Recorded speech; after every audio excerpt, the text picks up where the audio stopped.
કે ગુજરાતી લોક સાહિત્યની અંદર એક દુહો છે કે 5-25 પેઢીએ થતું હોય ત્યાં થાય, કે 5-25 પેઢીએ થતું હોય ત્યાં થાય, એ વંશમાંથી ન વહી જાય ભજન ભક્તિ ભીખલા. સાહેબ, જેના કુટુંબની અંદર, જે પેઢીની અંદર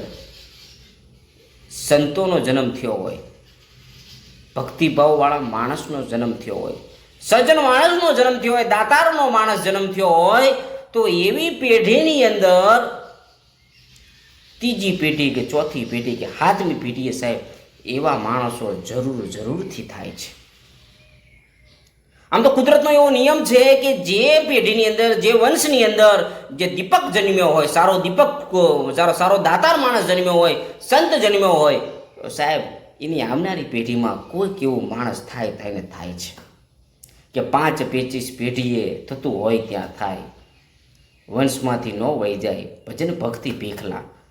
જે પેઢીની અંદર, જે કુટુંબની અંદર કોઈ દાતાર જ ન થયો હોય, કોઈ સંત માણસ જ ન થયો હોય, કોઈ સુરવીર જ ન થયો હોય, તો એવી પેઢીની અંદર સાહેબ ન થાય. તમે આંગણે આવેલાના સાહેબ હરકું બટકું રોટલો ન આપો, ચા પાણીનો ભાવ ન પૂછો, તમારા નાભી કમળમાં હૃદયમાં નરી કોઈ ઈર્ષા જ ભરી હોય, આંગણે આવેલાને પણ સાહેબ તમે ઉઠાડી મૂકો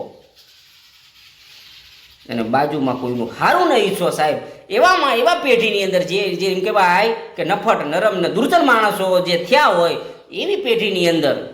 ન થાય. કે જ્યાં કોઈ દાતારી ન હોય, કોઈ સુરવીરતા ન હોય, કોઈ ભજન ભક્તિભાવ ન હોય, એવી પેઢીની અંદર માણસો થતા નથી.